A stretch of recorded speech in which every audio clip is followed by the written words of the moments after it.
આજની ધર્મકથા. પ્રણામ.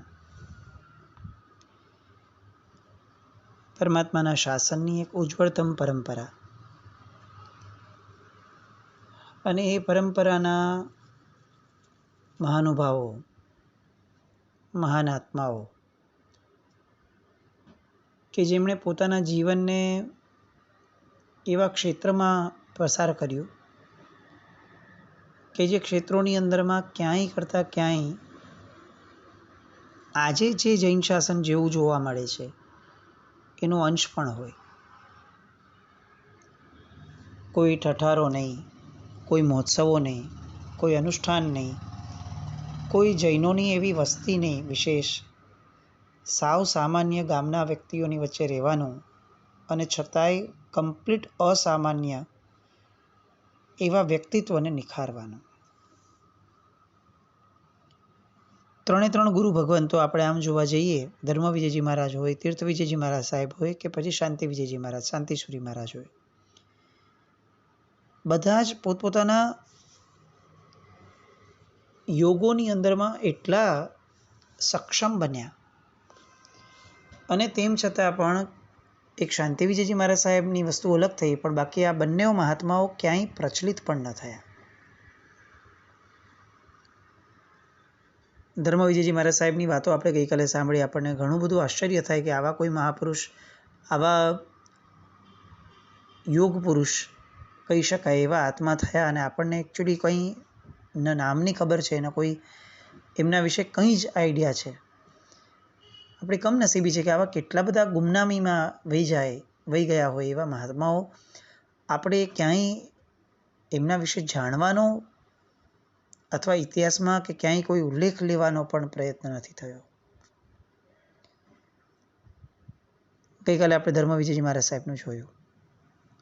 પોતાના કાળ ધર્મના 1 મહિના પહેલાં એમણે ગામના લોકોને કહી દીધું હતું કે હું આ દિવસે મારો કાળ ધર્મ થશે.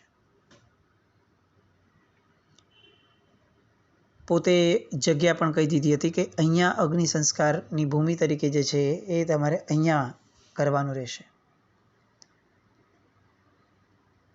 જેવું તમે મારો દેહ અહીંયા લઈ આવો, તમારે એની પહેલાં અહીંયા લીમડાના છોડ એટલે રોપા વાવી દેવાના,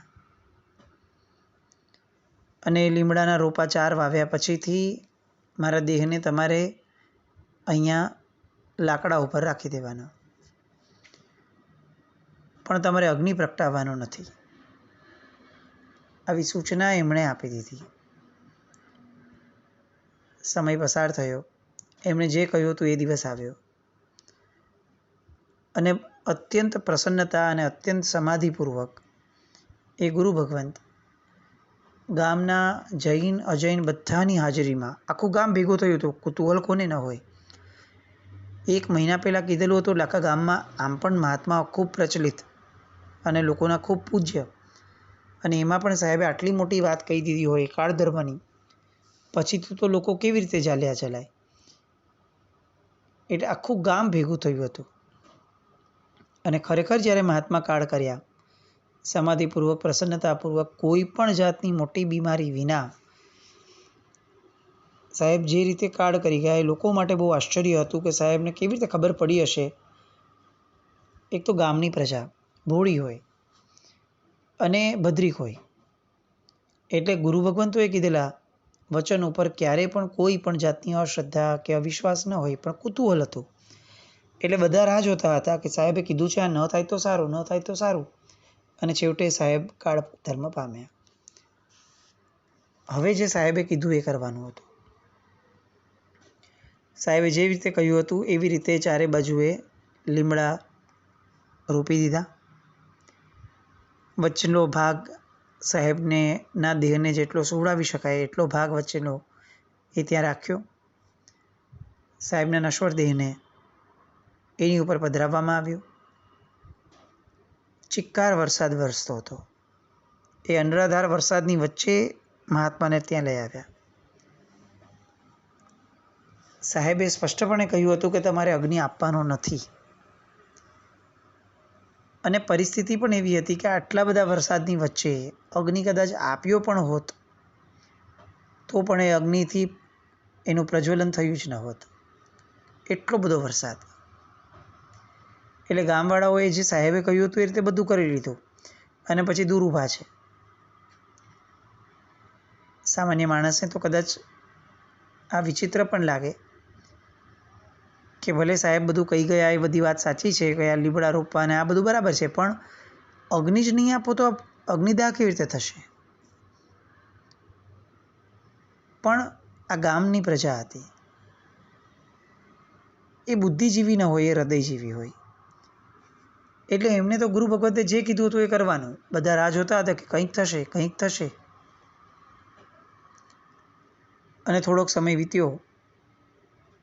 કેટલીક મિનિટો પછી અચાનકથી પૂજ્યશ્રીના દેહને જ્યાં રાખવામાં આવ્યો હતો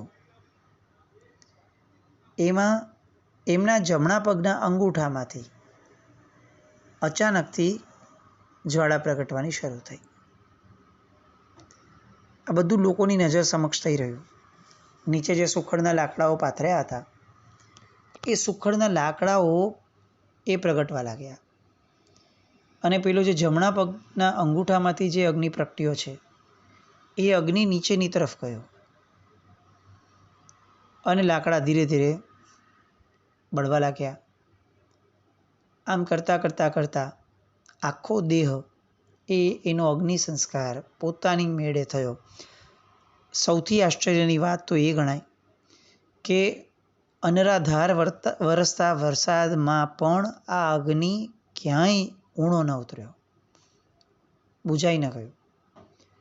જે ક્ષણે એમના જમણા પગના અંગૂઠામાંથી અગ્નિ નીકળ્યો એ ક્ષણ પછીથી વરસતા વરસાદમાં પણ આ અગ્નિ શાંત ન થયો. જેવું એમનું જીવન લોકોએ જોયું હતું ચમત્કારથી પરિપૂર્ણ, એવો એમનો કાળધર્મનો પણ સમય લોકોએ જોયો. પૂર્ણપણે જેને એક ચમત્કાર કહી શકાય એવો આ પ્રસંગ. લોકો સ્તબ્ધ હતા કે આવી પણ વિભૂતિઓ આ જગતમાં પ્રગટી શકે છે. હજી એક વાત જે સાહેબ કહી ગયા હતા, હવે લોકો એની રાહ જોવાની હતી કે અહીંયા એક વ્યક્તિ એવું આવશે કે જે વિરલ વિભૂતિ હશે અને જેવું એ વ્યક્તિ અહીંયા આવશે એવું તરત જ આ ચારમાંથી એક ઝાડ અદૃશ્ય થઈ ગયું હશે. હજી તો છોડ વાવ્યો છે, પણ સાહેબે જે રીતે કહ્યું એ જ રીતે એ છોડ ધીરે ધીરે મોટો થવા લાગ્યો અને વિરાટ લીમડાના વૃક્ષ તરીકે એ ઝાડ છતું થયું. લોકો રોજ ચેક કરે કે આ ચારે ચાર વૃક્ષો છે ને, ચારમાંથી કોઈ ઓછું નથી થયું ને. વર્ષો વીત્યા અને વર્ષોના વીત્યા પછીથી એકવાર એવું થયું કે અચાનક રાતોરાત એક ઝાડ ગાયબ થઈ ગયું. કોઈએ એને ગાયબ થતાં જોયું નથી અને તેમ છતાં એ એક હકીકત પણ છે કે જે લોકોએ આગલા દિવસે 4 ઝાડ જોયા હતા એ લોકો બીજે દિવસે 3 ઝાડ જેમણે જોયા એમને પણ કંઈ અજુગતું ન લાગ્યું. સાવ સામાન્ય રીતે એમ જ લાગ્યું કે જાણે વર્ષોથી અહીંયા 3 જ ઝાડ હતા. અને જે ઝાડની જગ્યા હતી એ જગ્યા પણ એવી રીતે બુરાઈ ગઈ પોતાની મેળે કે જાણે ત્યાં કંઈ હતું જ નહીં ઝાડ જેવું. પણ આવું થયું કેમ અને ક્યારે થયું એ મહત્વનો પ્રશ્ન. પોતે ધર્મવિજયજી મહારાજ સાહેબ એમ કહીને ગયા હતા કે એક મહાન વિભૂતિ આવશે પછીથી આ થશે. તો એવી કઈ વિભૂતિએ એ જગ્યાએ પગ મૂક્યો અને આ એક ઝાડ ગાયબ થઈ ગયું? એ વિભૂતિ એટલે સ્વયં શાંતિસુરી મહારાજ પોતે. દીક્ષા લીધા પછીથી જ્યારે ધર્મવિજયજી મહારાજ સાહેબના શિષ્ય તીર્થ વિજયજી મહારાજ સાહેબ એ જ્યારે શાંતિ વિજયજી મહારાજ સાહેબને લઈને અહીંયા આવ્યા સમાધિ સ્થળે, એ જ રાત્રિએ આ વૃક્ષ પોતાની મેળે ગાયબ થઈ ગયું. આ સંકેતથી ગામના લોકોએ સ્પષ્ટપણે સ્વીકારી લીધું કે આ શાંતિ વિજયજી મહારાજ એક વિરલ વિભૂતિ છે. કારણ કે ધર્મવિજયજી મહારાજ સાહેબ જેટલું કહ્યું બધું બરાબર થતું અને ચમત્કારી પુરુષ હતા. એમના ખોટા બોલવાનો પ્રશ્ન નથી આવતો, એમનું બોલેલું મિથ્યા થવાનો પ્રશ્ન નથી આવતો. અને આજે જ આ થયું અને આજે જે આવ્યા એનો અર્થ એ થયો કે શાંતિ વિજયજી મહારાજ સાહેબ એ જ વિભૂતિ છે કે જે વિભૂતિને સ્વયં ધર્મ વિજયજી મહારાજ સાહેબ પ્રિડિક્ટ કરીને ગયા હતા. આવો આ ધર્મ વિજયજી મહારાજ સાહેબનો એ અંતિમ સમય. પવિત્રતા એ જેમના કણ કણમાં વ્યાપી હોય એવા વ્યક્તિનું મૃત્યુ પણ પંડિત મૃત્યુ હોય. પંડિત મૃત્યુ એ મૃત્યુ છે કે જેને પોતે પ્રિડિક્ટ કરી શકે. એવું કોઈ જ્યોતિષના બળે કે વિદ્યાના બળે એવું નહીં. આ સાહજિક અંદરની શુદ્ધિ, અંદરની પવિત્રતાના કારણે અંદરથી સ્ફૂર્ણાઓ થાય. કોઈ પણ આધાર વગર પણ કંઈ બોલી લે અને તેમ છતાં તેવું થાય. અંદરની શુદ્ધિ એટલી બધી તીવ્રતમ વૃદ્ધિના સ્તરે પહોંચતી જાય કે હવે એમના મુખમાંથી જે નીકળે એને કુદરત ઝીલે. આવું યોગિક જીવન પૂજ્ય ધર્મ વિજયજી મહારાજ સાહેબનું. હવે વાત આવે તીર્થ વિજયજી મહારાજ સાહેબ, એટલે કે શાંતિ વિજયજી મહારાજ સાહેબના કાકા, સંસારી કાકા. એમને દીક્ષાના ભાવ કઈ રીતે થયા, આ વાત પણ એટલી જ રસપ્રદ અને એટલી જ આશ્ચર્યજનક. તેઓના લગ્ન થઈ ગયા હતા. એમનું સંસારી નામ આપણે જોયું છે કે ભક્તોજી. એમના લગ્ન ચાંદના નામના ગામની અંદરમાં થયા હતા. પોતે રહેતા હતા એમાંથી પશુપાલન વગેરે કાર્યમાં પોતે જોડાયેલા હતા, આહિર હતા. એટલે એકવાર એવું થયું કે પોતે પોતાના પશુઓ વગેરે લઈ અને સીમની બહાર ચરાવતા હતા અને એમાંથી કેટલાક પશુઓનું નુકસાન થયું એમને. એમ કરતાં કરતાં એમના જીવનમાંથી કેટલેક અંશે એક બહુ નબળો સમય, જેને કહી શકાય, એનો પ્રવેશ થયો. કેટલાક પ્રયત્નો કરીએ છતાં પણ એ એટલું સરસ રીતે એ પાછું એમાંથી બહાર ન આવી શક્યા. એટલે એમના સાસુ સસરા ચાંદના ગામમાં જે હતા એ સાસુ સસરાએ એમને આમંત્રણ આપ્યું કે તમે એક કામ કરો, તમે અહીંયા આવી જાઓ, અહીંયા પણ પશુપાલનનો જ આપણો વ્યવસાય છે, તમે અહીંયા કામ કરજો. એટલે ચાંદના ગામની અંદરમાં એ પોતે પોતાની પત્ની સાથે લઈને એની પત્નીના પિયરે ગયા. દિવસો વીતે છે, કામ આખું સાંભળી લીધું એમણે પોતાના સસરાનું. હવે એકવાર પ્રસંગ એવો બને છે કે જ્યારે ગામમાં પાછા લાવતા હતા ગાયોને ચરાવીને, જંગલના રસ્તેથી લાવવાના હોય, એ સમયે એક ગાય એ અચાનક ત્યાં રહેલા દલદલની અંદરમાં ખૂંચી ગઈ. ખ્યાલ ના આવ્યો. દલદલ આમ પણ બહારથી કંઈ ખ્યાલ ના આવે, એટલે ખ્યાલ ન રહ્યો અને ગાય અંદર ખૂંચી ગઈ. આમણે કેટલાક પ્રયત્નો કર્યા, પણ ગાય એટલે વજનદાર પણ હોય અને દલદલમાં ખૂંચેલું તત્વને કાઢવું એટલે તો બહુ અશક્ય લાગે. કેટલાક પ્રયત્નો કર્યા પછી પણ જો પરિણામ ન આવ્યું, એટલે છેવટે આ ભક્તોજી એવું વિચારે છે કે હવે બાકીની ગાયોને સાચવી લઉં એ વધારે મુખ્ય છે. સાંજનો સમય છે, જંગલનું ક્ષેત્ર છે, હિંસક પશુઓ ક્યારે પણ આવી જાય અને ક્યારે પણ આ કોળીઓ કરી જાય આ પશુઓનો. એટલે છેવટે પોતે નિર્ણય લે છે કે આ એક ગાયને દલદલમાં ભલે પડી રહી, પણ બાકીની બધી ગાયોને બચાવીને હું ઘર ભેગો થઈ જાઉં. અને ઘરે આવ્યા.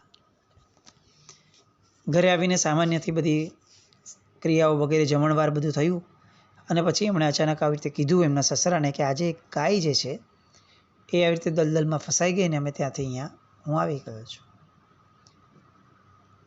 એમને સાસુ અને સસરા બંને ગુસ્સે થયા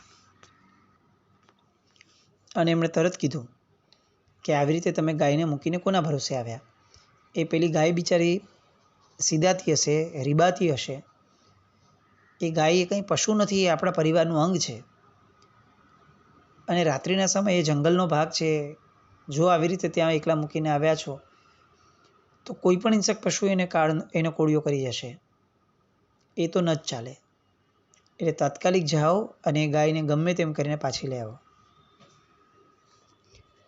સાસરામાં રહેતા હતા એટલે સાસરા પક્ષની વાતોને એમને સ્વીકારવી પડે.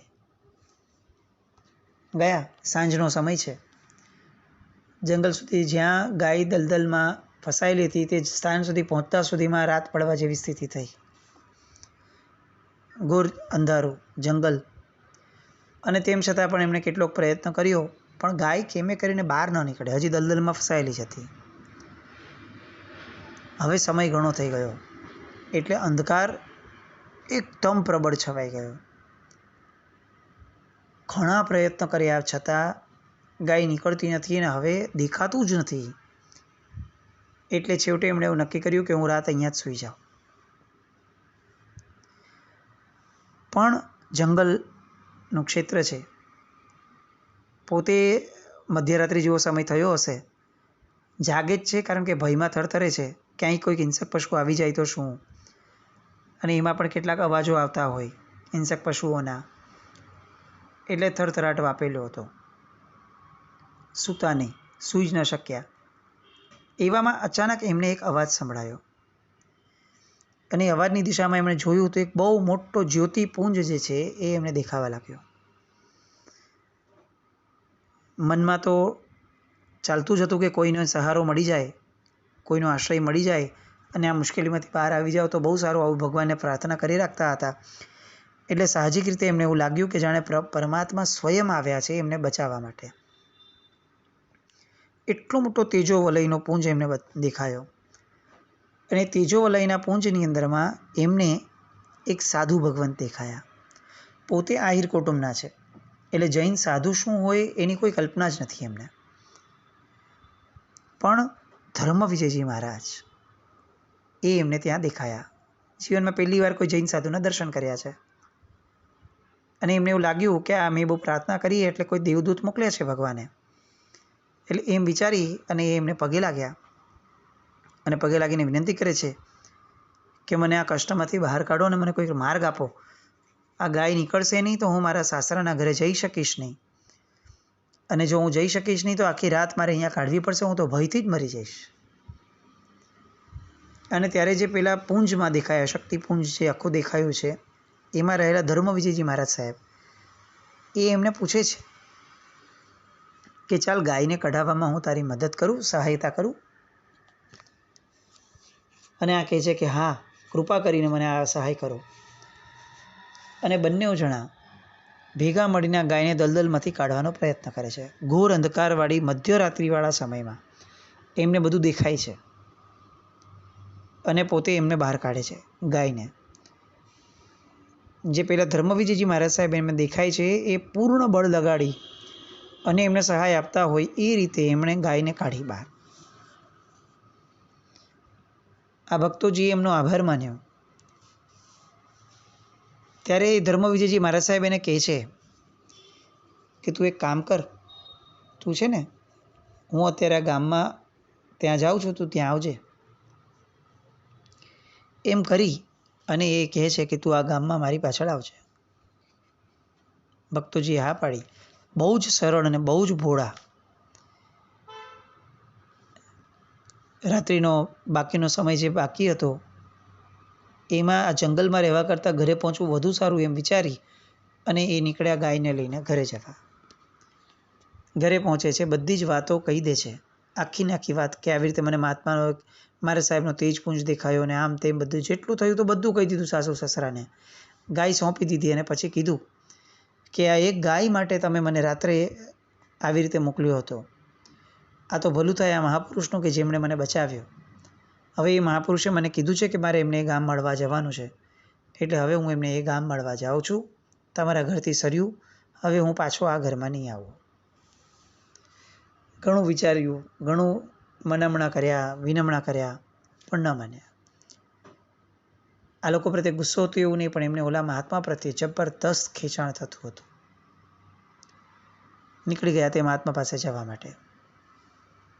ત્યાં પહોંચ્યા, મહાત્માને મળ્યા. એમના તરફ જબરદસ્ત ખેંચાણ થાય, આકર્ષણ થાય. રોકાયા. પેલા મહાત્માએ વિધિપૂર્વક એમને નવકાર આપ્યો, પોતાની સાથે રાખ્યા. જીવનમાં વૈરાગ્ય આમ પણ ભોળા હતા.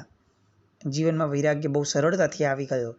સહજતાથી એ વૈરાગ્યના કારણે હવે એમને દીક્ષાનું મન થયું. અને સાહેબ એમને કહે છે, ધર્મવિજયજી મહારાજ, કે તારે હજુ એક કર્તવ્ય બાકી છે. એટલે તરત જ આ ભક્તોજી આવ્યા પોતાના સાસરાના ગામમાં.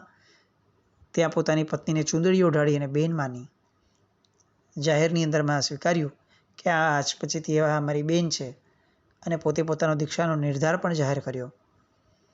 અને અંતે ફરી પાછા એ ધર્મવિજયજી મહારાજ સાહેબ પાસે આવી ગયા અને એમની દીક્ષા થઈ. એક આત્માને બીજો આત્મા ખેંચે ત્યારે કેવી રીતે ખેંચી શકે? આપણી કલ્પના બહાર લાગે કે ઓલા જંગલની અંદરમાં ક્યાંથી ધર્મવિજયજી મહારાજ સાહેબ પહોંચ્યા હશે. પેલી ગાયને કઢાવવા માટે એક સાધુ ભગવાન જાય. પણ ઋણાનુબંધો જે છે એ ક્યારે પણ પોતાનો રોલ પ્લે એ કઈ રીતે ભજવશે એની કોઈ કરતાં કોઈ કલ્પના કોઈને નથી હોતી. પૂર્વના કોઈક પ્રકાર ઋણાનુબંધના કારણે આ ભક્તોજીએ દીક્ષા લીધી અને પોતે તીર્થવિજયજી મહારાજ સાહેબ તરીકે એ સિદ્ધ થયા. એમનું બાકીનું જીવન એમણે બહુ જ પવિત્રતાથી પસાર કર્યું.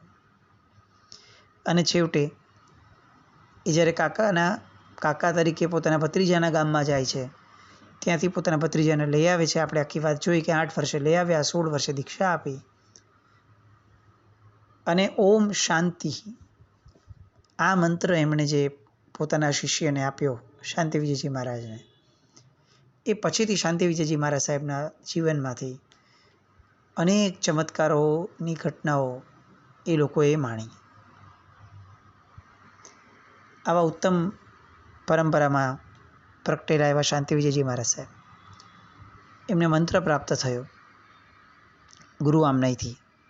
અને પછીથી એમનો જે વિકાસ થયો છે એ વિકાસની વાતો આવતીકાલ પર રાખીએ. જીના જ્ઞાવૃત કંઈ પણ બોલાય તો